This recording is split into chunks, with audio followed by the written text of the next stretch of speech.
찬송가 424장으로 찬송하겠습니다. 424장 찬송입니다.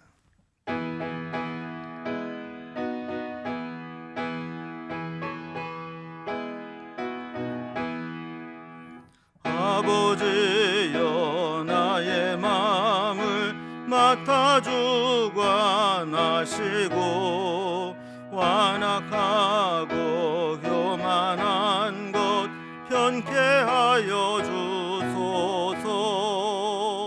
온유하고 겸손하여 화평하게 하시고 망령되고 악한 일을 물리치게 하소서. 하나님의 은총 속에 나를 보호하시고 주의 사랑 줄이 되어 나를 메어 주소서. 구세주의 흘린 피로 죄를 씻어 주시고 성령이여 하늘 길로 나를 인도하소서.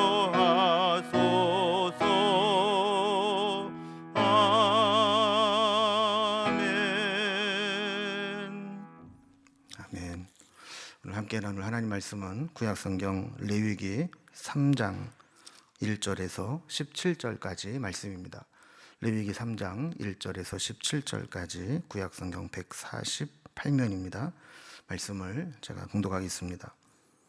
사람이 만일 화목제의 제물을 예물로 드리되 소로 드리려면 수컷이나 암컷이나 흠 없는 것으로 여호와 앞에 드릴지니 그 예물의 머리에 안수하고 회막문에서 잡을 것이요 아론의 자손 제사장들은 그 피를 제단 사방에 뿌릴 것이며 그는 또 그 화목제의 제물 중에서 여호와께 화제를 드릴지니 곧 내장에 덮인 기름과 내장에 붙은 모든 기름과 두 콩팥과 그 위에 기름 곧 허리 쪽에 있는 것과 간에 덮인 거풀을 콩팥과 함께 떼어낼 것이요 아론의 자손은 그것을 제단 위에 불 위에 있는 나무 위에 번제물 위에서 살을 찌니 이는 화제라 여호와께 향기로운 냄새니라.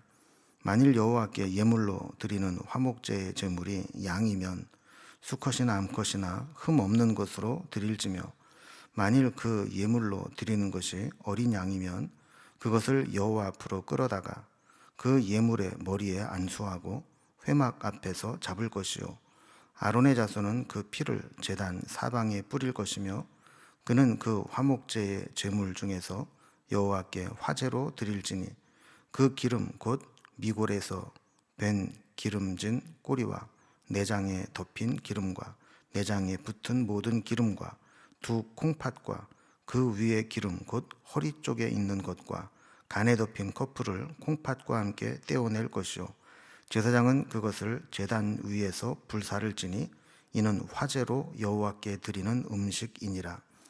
만일 그 예물이 염소면 그것을 여호와 앞으로 끌어다가 그것의 머리에 안수하고 회막 앞에서 잡을 것이요 아론의 자손은 그 피를 제단 사방에 뿌릴 것이며 그는 그 중에서 예물을 가져다가 여호와께 화제를 드릴지니 곧 내장에 덮인 기름과 내장에 붙은 모든 기름과 두 콩팥과 그 위에 기름 곧 허리 쪽에 있는 것과 간에 덮인 커플을 콩팥과 함께 떼어낼 것이요 제사장은 그것을 제단 위에서 불사를 지니 이는 화제로 드리는 음식이요 향기로운 냄새라. 모든 기름은 여호와의 것이니라. 너희는 기름과 피를 먹지 말라. 이는 너희의 모든 처소에 너희 대대로 지킬 영원한 규례니라. 아멘. 레위기는 이제 시작하면서 5대 제사로 알려진 5개의 제사에 대해서 말씀하는 것으로 시작을 하는데 오늘은 번제, 소제에 이어서 화목제에 대한 말씀을 살펴봅니다. 이 화목제라고 되어 있는 우리 성경 밑에 각주에 보면 이것을 감사제 이렇게 설명을 달아 놓았습니다.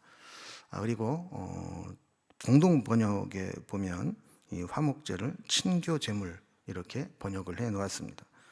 이것을 한글로 번역된 화목제라고 하는 것은 말 그대로 하나님과 우리 사이에 화목을 이루기 위해서 드리는 제사라, 이렇게 볼 수 있습니다. 그래서 예수님께서 우리를 위한 화목제물이 되셨다 그랬을 때 그 의미는 예수님의 십자가 때문에 우리가 하나님의 죄에 대한 진노를 받아야 될 대상에서 하나님과 화목한 관계를 맺을 수 있게 되었다, 그런 의미를 가지고 있습니다. 화목제는 번제나 또 속죄제, 속건제와 같이 반드시 드려야 되는 의무적인 제사가 아니라 자원하는 마음이 생길 때 하나님 앞에 하나님을 기쁘시게 하기 위해서 드리는 제사가 바로 화목제입니다. 오늘 본문에는 화목제의 의미나 목적에 대한 설명이 별다름 없이 그냥 바로 화목제를 드리는 방법으로 설명을 하고 있는데, 레위기 7장에 가면 화목제의 내용들이 좀 보완되어서 보충 설명이 되어 있는 부분이 나옵니다. 미리 좀 앞당겨서 보면 이 화목제를 드리는 경우를 레위기 7장에서 크게 세 가지로 설명을 합니다. 첫째는 감사의 의미, 두 번째는 서원의 의미, 세 번째는 자원해서 드리고 싶은 마음이 있을 때 드리는 제사의 의미, 이렇게 세 가지 의미를 가지고 있습니다. 화목제의 특징 중에 하나는 드려진 제물을 하나님께 완전히 태워드리는 게 아니라 하나님께 태워드려야 될 부분, 그리고 제사장에게 주어야 될 부분, 그리고 이웃들과 함께 나누어 먹어야 될 부분, 이렇게 구분을 하고 있다는 겁니다. 특히 이 세 가지 중에서 감사의 의미로 드린 화목제물은 그 제물을 당일날 다 먹어야 됩니다. 그리고 서원하는 의미에서의 화목제, 자원하는 화목제는 이튿날까지는, 늦어도 이튿날까지는 그걸 다 먹고 다 못 먹는 것은 버리도록 그렇게 했습니다. 오늘 본문을 보면 이 화목제를 설명하면서 드리는 제물에 따라서 소로 제물을 드리는 화목제는 1절에서 5절까지, 또 양을 제물로 삼아 드릴 때는 6절에서 11절까지, 염소를 제물로 드리는 화목제에 대해서는 12절에서 17절까지 이렇게 설명을 해주고 있습니다. 자, 먼저 소를 제물로 드리는 화목제에 대해서 좀 살펴봅니다. 자, 1절 말씀을 봅니다. 사람이 만일 화목제의 제물을 예물로 드리되 소로 드리려면 수컷이나 암컷이나 흠 없는 것으로 여호와 앞에 드릴지니, 그랬습니다. 여러분 기억하실지 모르겠지만 번제를 드릴 때에는 수컷으로만 드리도록 했습니다.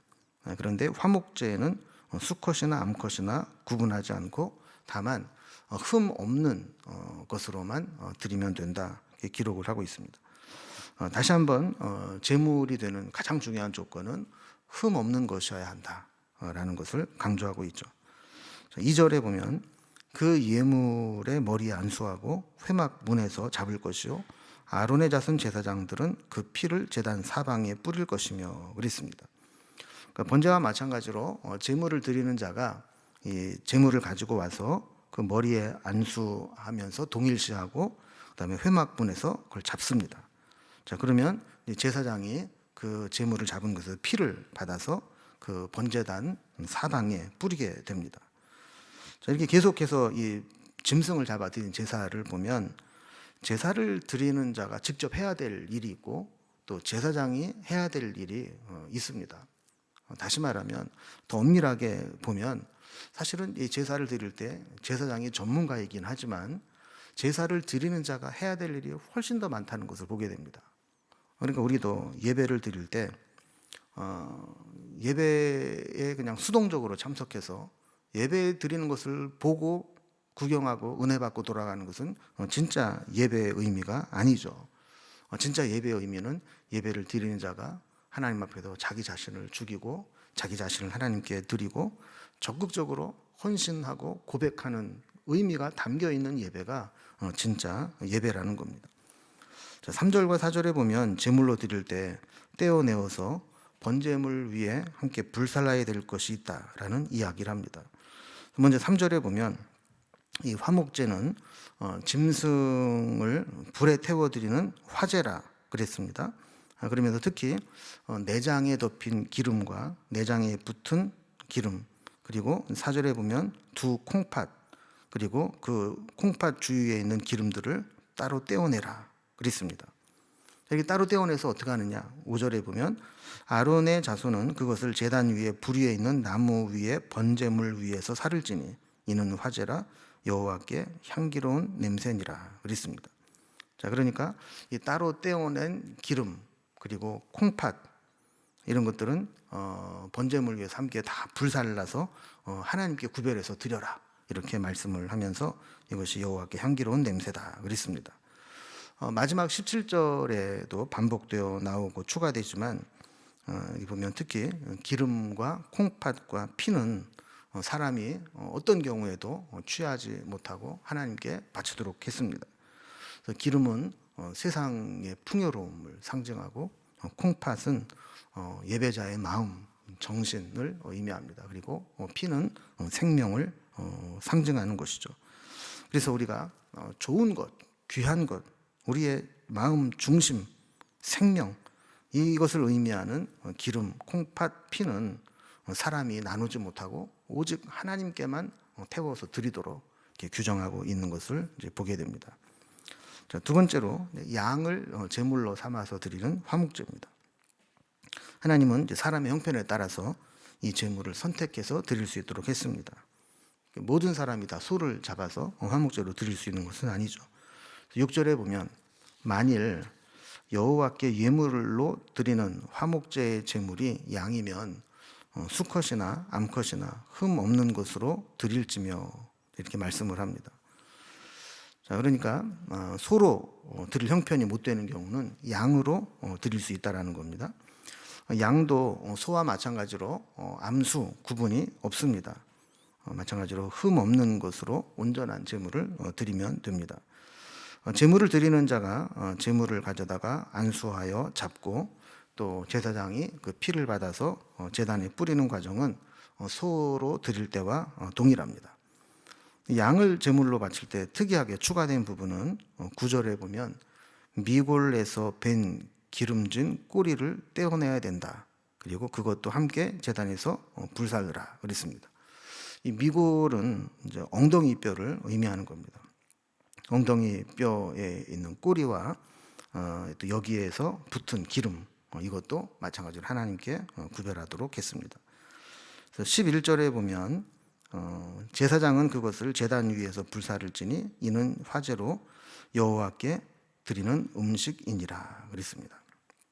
그리고 5절과 11절 계속해서 반복해서 이렇게 보면 5절에서는 여호와께 향기로운 냄새니라 그랬고 11절에서는 여호와께 드리는 음식이니라 이렇게 표현하고 있습니다. 또 이 말씀은 하나님께서 어떤 고기 탄 냄새를 좋아하신다거나 또 배고픔을 느껴서 우리가 드린 제물을 음식으로 드신다거나 이런 의미가 아닙니다. 마치 이게 신인 동영론으로 우리가 생각할 때 이 제물을 드려도 이게 하나님께서 이걸 받으시는가 이것을 우리가 실감하지 못할 때가 있습니다. 이게 정말 의미가 있는 것인가? 그럴 때 마치 신인 동영론처럼 하나님도 우리 사람과 같이 그 냄새가 날 때, 그 연기가 날 때 하나님이 기뻐하시는구나. 이것을 알면은 훨씬 더 드리면서도 기쁨이 있을 것이고 또 이렇게 이것은 여호와께 우리가 음식을 차려드리듯이 그렇게 하나님이 기뻐하시는 것이다. 이렇게 인식을 하게 되면 훨씬 더 우리가 하나님 앞에 제물을 드리는데 의미를 찾을 수 있습니다. 그래서 하나님이 꼭 그렇게 뭐 연기 냄새를 좋아하시거나 음식으로 삼는다는 게 아니라 그것이 우리가 하나님 앞에 그렇게 드릴 때 하나님이 기쁨으로 받으신다라는 것을 강조하기 위해서 그런 표현을 썼다라는 것을 이해하면 좋을 것 같습니다. 세 번째로 염소를 제물로 드리는 화목제에 대해서 살펴봅니다. 염소를 제물로 바치는 내용은 소나 양을 잡아 드릴 때와 크게 다를 바가 없습니다. 단지 제물로 염소를 드릴 수 있는 것을 설명하고 나머지는 이제 반복적으로 설명하는 내용입니다. 자, 그러면서 이제 화목제에 대한 이 규례를 말씀하면서 마무리로 17절에 이렇게 정리를 합니다. 너희는 기름과 피를 먹지 말라. 이는 너희의 모든 처소에서 너희 대대로 지킬 영원한 규례니라. 여기 이제 피를 먹지 말라라는 게 나오죠. 그래서 아까 설명을 드린 것처럼 이 제물을 이렇게 하나님 앞에 드리면서 특별히 짐승의 어떤 기름, 또 콩팥, 그리고 피, 이 세 가지는 사람이 취하지 않고 온전히 하나님께 구별해서 드려야 된다. 이것을 강조해서 설명하고 있습니다. 자, 화목제는 이제 다른 제사와 달리 몇 가지 중요한 특징들을 가지고 있습니다. 첫 번째는 이것이 회복으로 인한 기쁨과 즐거움을 나누는 제사라는 겁니다. 하나님과 관계가 소원해지고 또 사람들과의 어떤 관계가 문제가 생길 때 그것이 회복되고 그것으로 인해서 제물을 드리게 되고 또 그것을 이웃들과 함께 나누면서 사귐과 나눔의 시간을 갖게 되는 거죠. 그럼 특히 소를 제물로 바친 자가 있다면 그것을 감사의 제물일 경우는 당일날 다 먹어야 되고 또 서원이나 자원하는 마음으로 드릴 때는 이튿날까지 다 먹어야 되는데 소 한 마리를 당일날 또 이튿날까지 다 먹으려면 내가 알고 있는 거의 모든 사람들과 함께 나누어야 됩니다. 레위기 7장에 보면 남은 것이 없도록 하라 이렇게 명령하고 있고 남은 것은 다 버리도록 했는데, 자, 그렇다면 이때는 나눌 때에도 내가 좋아하는 사람, 주고 싶은 사람만 나누어서는 그걸 다 먹을 수 없습니다. 그러니까 때로는 내가 싫은 사람, 나하고 껄끄러운 사람에게도 이것은 다 화해하고 나누어야만 화목제물을 다 먹을 수 있다라는 겁니다. 하나님이 이렇게 1차적으로는 하나님께 감사의 제물로 화목제를 드리게 하고 2차적으로는 그 제물로 이웃들과 사귐과 화해, 나눔과 관계 회복의 은혜를 갖도록 베풀어 주시는 제사입니다. 그럼 우리도 하나님과의 관계 그리고 사람들과의 관계에 불편함이 없이 늘 화평의 관계를 맺고 화해와 화목의 그런 나눔의 시간들을 가져야 될 것입니다. 그리고 특별히 화목제로 드리는 경우가 세 가지 있다고 그랬죠. 감사하는 마음이 있을 때, 서원한 것을 성취할 때, 그리고 자원하는 마음이 생겼을 때. 그럼 사실 이 모든 과정들은 흔히 말하는 은혜 받았을 때 드릴 수 있는 마음입니다. 바라기는 우리에게 어떤 의무적으로 드려야 되는 예배와 예물도 있지만 이렇게 화목제와 같이 늘 감사한 일들이 끊임없이 넘쳐나고 또 하나님 앞에 뭔가 서원하고 헌신하고 그것을 갚아드리고 그리고 막 마음속에 왠지 모르게 자원해서 뭔가 하나님을 위해서 더 뭐라도 하고 싶고 드리고 싶은 그 마음이 끊임없이 솟아나서 우리의 삶의 화목제물이 하나님 앞에 늘 풍성하게 드려질 수 있는 그런 삶이 될 수 있기를 주님의 이름으로 기원합니다. 기도하겠습니다. 하나님 아버지, 오늘 화목제의 제사에 대해서 저희들이 살펴보았습니다. 감사한 일이 있을 때, 하나님께 서원한 것을 갚을 때, 그리고 자원하는 마음이 생겼을 때 하나님 앞에 화목제를 드릴 수 있다 그랬는데 우리에게도 그러한 일들이 풍성하게 넘쳐날 수 있도록 인도해 주옵소서.